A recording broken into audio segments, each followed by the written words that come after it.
It only took him 21 years to do it. They spent at least 5 years in the field, him and a small team of topographers. And this is the kind of thing that they had to do because there was no bridges, of course, that crossed the Colorado River in those days. You could either cross the river at Leafs Ferry or you could make your way across by boat. And here's a steel boat that is transported in two halves. This is down near the Bass Trail. And these guys probed the ribs. They used plane table. There was no aerial photography, of course, in those days. So they had to construct everything using triangulation and primitive topographic instruments. And what they couldn't see from the rims, they had to go down below the rim to see. And these guys were some of the first European Americans to make it into the more remote places of Grand Canyon. These guys finally established their map from Havasu Canyon to Nankoweap Canyon. And to give you an idea of how rough it was for these guys, this is a mule and a boat. And this is Bright Angel Creek coming in here. And today, of course, there's a suspension bridge there. They had to tow their mules across the river back in those days to get their data. And this was the result after many years of both field work and office work. These maps are special because not only were they the first topographic maps of Grand Canyon, but they were made with unique standards. The typical standard for that day was to use 100-foot contour intervals. Francois Mathis realized that with that kind of interval, there would be a lot of details lost, so he requested 50-foot intervals on his map and a larger field scale, which the USGS approved, and hence you had extremely detailed topographic maps by the time these guys were done.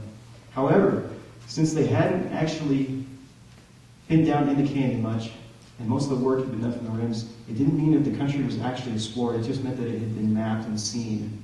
Nobody really knew how to get into these more remote areas. There were a couple of trails, but by the time Harvey showed up in 1945, there was almost nothing written about the canyon. There was nobody who had much knowledge of how to get around, and it was basically a blank canvas waiting for someone, waiting for the right person to come along and open this place up. So the canyon was primed for Harvey Butchart to arrive, and this is Harvey as a greenhorn tourist, just like all of us who've ever hiked in Grand Canyon. At one point, we were all new to Grand Canyon. First picture of him in 1946, and look at those legs, bird legs. But don't be deceived by those. They're the legs of a road runner, not a pigeon.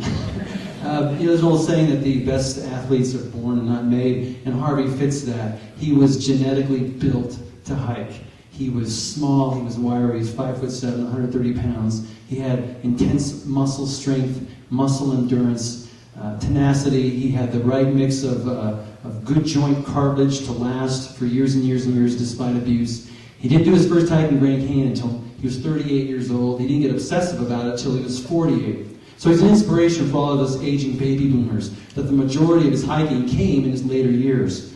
But those legs right there, here's what was written about them a few years after he started hiking. This was written in the Arizona Republic in the early 50s. John Harvey Butchart is a professor of mathematics. He's also a demon hiker, the son of missionaries of China, slight, bespectacled, and quiet-mannered, looks on the surface like a typical absent-minded professor. But student members of the hiking club at Arizona State College in Flagstaff will testify that the professor's legs are made of material so durable it can scarcely be called human. Anyway, so Harvey had these scarcely be called human legs, but he was a greenhorn tourist in 1945, and he had to get his hiking legs. So he started out on the typical tourist trails, and most of his hikes came with the hiking club. Arizona State Hiking Club, there's Harvey. This was a club that actually hiked, formed at ASC in 1923. Sometimes they'd have to hike just to get to hikes. They would hike to Mount Eldon to hike to the top of Mount Eldon, or they'd hike to the Walnut Canyon to hike into Walnut Canyon, or the peaks. So they really, truly were a group that hiked. Anyway, Harvey was at the helm of this club as a sponsor for 12 years, and most of the hikes were in Oak Creek, Walnut Canyon, and some occasionally Grand Canyon, and they were on the established trails, so he wasn't doing anything off-trail. His off-trail stuff didn't actually start until the early 50s, so he's now in his his mid-40s, and this is where he did his first off-trail hike. This is actually taken from the 60s, but it was out in Thunder River area. It's pretty remote. And he considers that his first remote hike in 1952. Well, anyway, After about 9 years or so of hiking the main trails, even Harvey Butchart got bored. He wrote somebody in 1954 that a tourist passed him, another hiker passed him on the trail and said, "How was the hike?" And he said, "Great, but it was a lot better the first 25 times." So even Harvey got bored with trails and stuff. And so he had an idea. He decided he was going to backpack to Colorado. When he was down the canyon, he realized that it was really hard to get, even though a stone's throw away was an unknown canyon, to get there could take days. And he was a professor. He only had a little time on weekends to get there, so he had to come up with a plan to get to the other side. Well, he was already bringing this air mattress to sleep on. He thought, hey, I can use it to float. And so he came up with this idea to float and backpack on the Colorado. And that's what he did. He'd take his backpack, his air mattress, and his Chuck Taylor high tops, and he'd hop in the river. So Harvey had a penchant for rivers. It started back in China, the Great Yangtze and the Chinese junks. When he got to Illinois, he was really infatuated with the Mackinac and the Illinois River. At one point in high school, he and a buddy made a raft. They floated down the Mackinac and down the Illinois, all the way to the Mississippi and down to St. Louis with plans to go to New Orleans. But they went 165 miles in 12 days on a log raft and then gave up from boredom and sunburn. But anyway, he used to play around with making boats. Started in high school. He'd take orange crates and stuff, and he'd hammer them together and make these little boats. And this is one that he built, and that's his daughter Ann and Jim. And he paddled around different places. He even hauled one up to Lock Vale in Colorado on the top of his head so he could paddle Ann around in this boat. So anyway, he was itching to get his feet wet again, and the Colorado was just the right thing. It injected new life into his tired hiker's blood.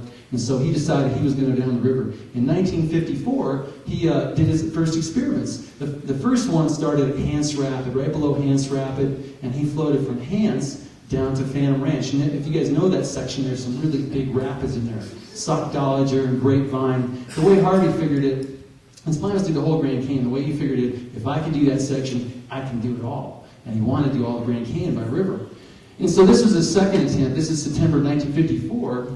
And he hiked down with a couple of students from Arizona State College, and they hopped in the river, and there he is having fun. This is the pre-dam Colorado, and notice he's got no life jacket, but he's got this big heavy backpack, which would be a nice anchor if he turned over. Anyway, he planned, and there he is heading downstream, having fun. Well, unfortunately, it was a lot of fun at first. The water was warm and silty, but little did he know that going downstream on this journey would ultimately lead to the single greatest tragedy in his life. This is Boyd Moore. Boyd was his best hiking companion in all the years he hiked. Boyd was a college student who attended ASC 1950 to 54. He was from Berrien Springs, Michigan. He was the president of the hiking club, and most importantly, he could match Harvey Butchart step for step. He was a hiker's hiker and literally could keep pace with Harvey Butchart. Well, anyway, unfortunately, Boyd wasn't much of a swimmer. Boyd graduated from ASC in 1954 and moved to Tucson to study geology. Meanwhile, Harvey, in 1955, had come up with a plan to float the entire Grand Canyon. And so he wrote the Park Service because they got wind that he had been floating on the river because the guy who took those pictures you saw wrote an article that got on the radio. And the Park Service wrote him back and said, "No, you're crazy, you're not going to do that. Okay, we don't like the idea, you need a life jacket and a boat, and we're not going to support this." And Harvey said, "Fine, I'll just float outside the park. I'll go from Lee's Ferry down to Nankoweap and then hike out," which was outside the park boundaries at the time. So he told Boyd, and Boyd said, "Yeah, sure, I'll do it with you." But Boyd was apprehensive because he couldn't swim.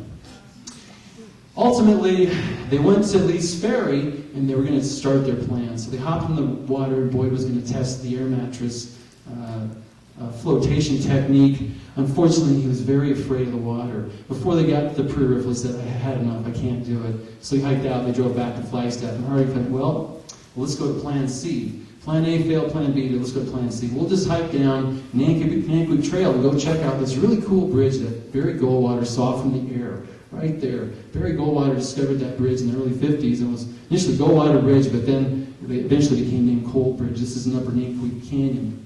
So Boyd said, fine. And Harvey convinced him that he could just cross the river. He didn't have to swim. It would all be fine. So they hiked down Nankoweap, and they got down to the river.